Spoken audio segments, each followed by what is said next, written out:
Pak Bos, mohon izin, anak saya lahir saya kasih nama Nadiem Saputra. Terus gimana Terus tuh? Pak Nadiem, hahaha. Kalau saya nggak di Gojek, belum tentu saya bisa duduk bareng RI1. Saya bilang begitu. Bisa Lihat lihat, dong. bisa di zoom. Ini kayak adiknya Pak Mulyono soalnya. Ini ngobrol ya, Ya, ngobrol. lagi ngobrol.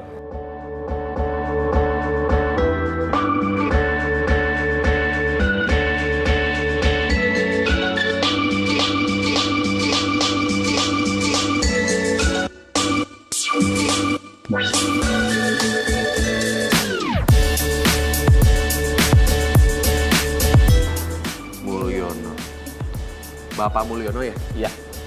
Ini mah gua tahu. Lo nggak tahu? Ini Bapak Mulyono. Dia adalah driver Gojek pertama.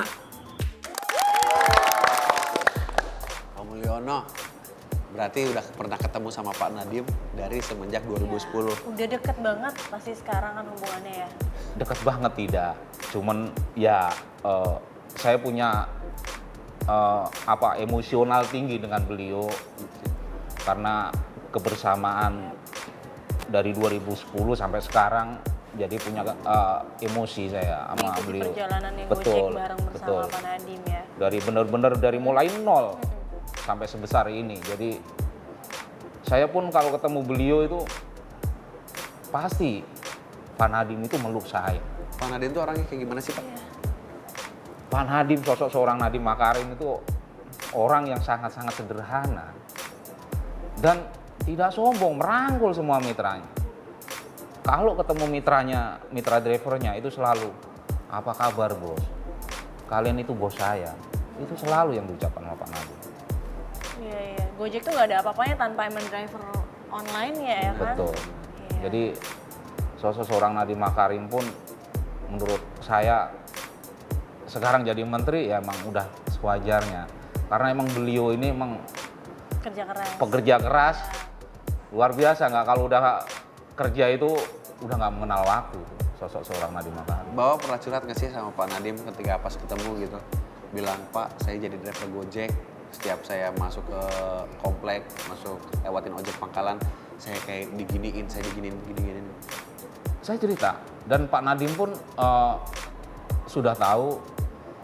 Pak Nadiem memberi arahan waktu itu yang sabar. Pastinya nanti teman-teman ojek pangkalan pun akan gabung dengan kita. Dan itu pun terbukti. Ya kalau dulu sebelum di ojek pangkalan memang saya kerja. Cuman waktu itu kena PHK. Akhirnya Memutuskan balik memutuskan lagi. jadi opang, ojek pangkalan. Gitu. Ya sampai saya gabung di Gojek sampai sekarang ya udahlah, saya jalanin aja apa yang saya harus jalani. Yap. Moto hidup saya sih seperti air mengalir, tidak pernah yang berambisi terlalu tinggi. Saya tahu kapasitas diri saya, itu aja sih. Pak Mulyono tuh bener-bener memotivasi ya untuk semuanya juga. Kalau kita sabar pasti membuahkan hasil sih. Nah yang paling bikin kepo nih, Apa namanya tuh? juga cewek ya kan. Pak, Bapak ini kan bener-bener 001 ya, orang pertama. Itu dapat penghasilan lebih nggak sih? Misalnya dapat kayak rewardnya lah dari Pak Nadiem. Atau gajinya dibedakan dengan yang lain atau seperti apa? Kalau di Gojek tidak ada keistimewaan. Jadi semua mitra sama. Sama ya. Saya dapat reward apa dari Gojek? Sampai saat ini pun saya tidak pernah memikirkan itu. Saya kemarin diberangkatin ke Makassar aja, itu udah suatu Bersyukur kebanggaan banget ya. buat saya. Jadi saya tidak pernah memikirkan, Pak Mul selama 9 tahun sudah dapat apa dari Gojek? Kalaupun pihak dari Gojek akan memberikan sesuatu ke saya, yaitu istilahnya hadiah lah buat saya, Benar. bonus lah buat saya, Iya, benar. pengabdian saya selama 9 tahun di Gojek. Dan saya juga nggak pernah meminta sesuatu ke Gojek, enggak. Karena saya tahu diri dan saya tahu betul bahwasanya tugasnya driver ngebit nyari uang ya pasti pulang bawa hasil. Iya. Itu aja sih.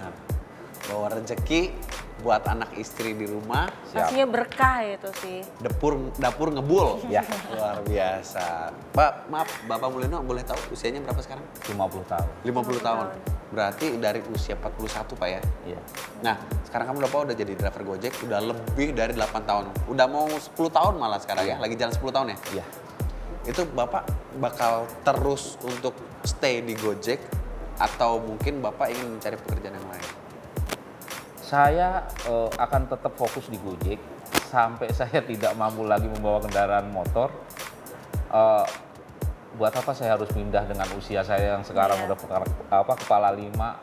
Toh kalau saya pikir juga penghasilan mah sama aja, mau dimanapun kita mengabdi ya di situ pasti ada rezekinya. Wah, tepuk tangan dong. Luar biasa. Sebuah prinsip dan konsistensi yang sangat tinggi sekali. Nah, Benar. sekarang ada nggak sih Pak, misalkan ada orang yang order, ini adalah pengalaman yang paling aneh. Orang order, tapi aneh gitu. Ada nggak Pak? Kalau yang orderan aneh sih enggak ya. Atau yang paling berkesan, orderan apa? Ya kalau paling berkesan sih kita sering orderan tuh food. GoFood Oh, ya? GoFood. Ya, ya. GoFood itu banyak lah hal-hal Kejadian-kejadiannya. yang tanpa kita sadari sama customer mau belinya 5 porsi, Iya, ternyata kita dikasih ke kita 1 porsi. Wow. Nah itu suatu kebanggaan dan ternyata customer juga memperhatikan driver. Itu hal-hal positif lah buat kami. Kalau orderan fiktif gitu, Bapak pernah ngerasain? Kalau untuk orderan fiktif sih selama nominalnya waktu itu masih di kisaran 50 ke bawah, ya udahlah kita bawa pulang sendiri, berarti emang harus buat Iya, makan sama anak di rumah. Udah gitu aja sih. Tapi ngomongin berita yang lagi happening juga nih kemarin-kemarin, Bapak pernah tahu ojek online Iya. yang sempat dapat apa sih orderan sampai berapa ratus ribu ya, 500 ribu dan padahal itu nggak ada yang pesan juga dan motornya hilang.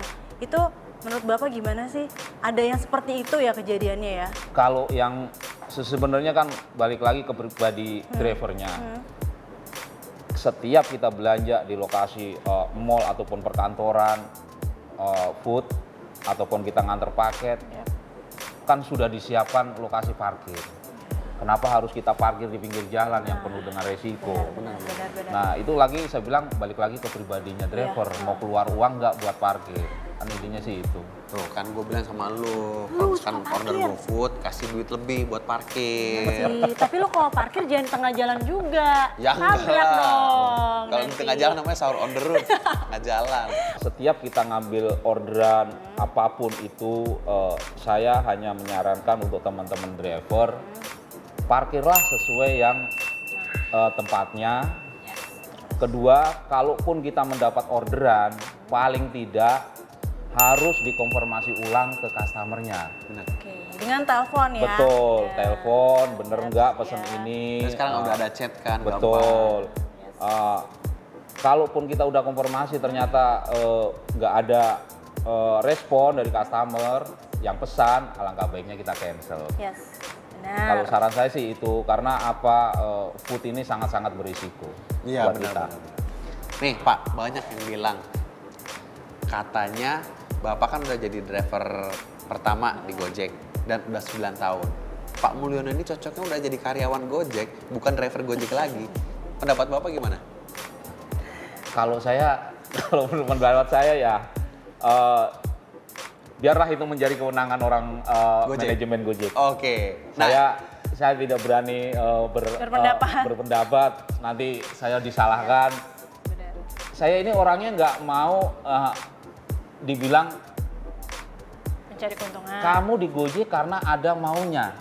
Kalau saya pengennya, saya di Gojek ya apa adanya, tanpa ada istilahnya embel-embel ambisi apapun. nah, Kalau saya itu, jadi biar yang saya lakukan selama 9 tahun ini, biar pihak manajemen Gojek yang menilai saya, bukan saya yang mengajukan permintaan. Kalau saya pengennya itu. Bapak luar biasa banget ya.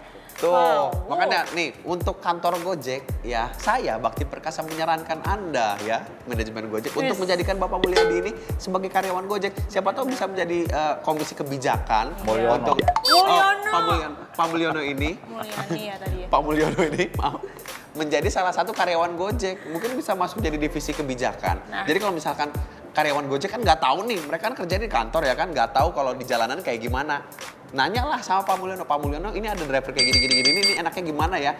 Oh ya udah, biar saya yang tanganin. Saya akan berikan kebijakan. Oke, halo Pak, gini. Oh, ini masalahnya gini. Saya tahu kalau di jalan gimana. Nah, Iya, ini orang yang kayak gini yang dibutuhkan oleh karyawan bener Gojek. banget. Belum ada kan di kantor? Belum ada kan? Belum ada. Ini. Iya. Apalagi udah mateng banget ya Bapak ini ya. Iya, udah tahu 9 banget. tahun. Nyari tahun. minimal pengalaman 4 tahun. Ini 9 tahun di jalanan. Orang Buset. kerja aja ya paling 5 tahun udah ngerasa bosen kan. Paling keluar dari perusahaan. Ini 9 tahun berarti orangnya emang Gue juga ngerasa kayak, oh Pak Nadiem pasti setuju sama ide Iyalah. gue. Pasti setuju Iyalah, lah. Pak Nadiem. Oh ya Pak Nadiem, oh ya tahu lah Pak Mulyono, tahu. Saya tahu. Orangnya baik gitu segala macam. Reward lah, jadikan pekerja tetap jadi karyawan Gojek gitu. Iya. Amin. Kita aminin aja ya Pak ya. Semoga Boleh dipikir ulang ya karyawannya. habis nonton acara ini langsung bisa dipanggilkan. Wow. Oke, sekarang kita akan berbicara ke depannya. Bapak Mulyono, cita-cita Bapak itu sebenarnya apa sih? Dulu, Iya. waktu saya sekolah, saya malah pengen jadi ABRI waktu itu.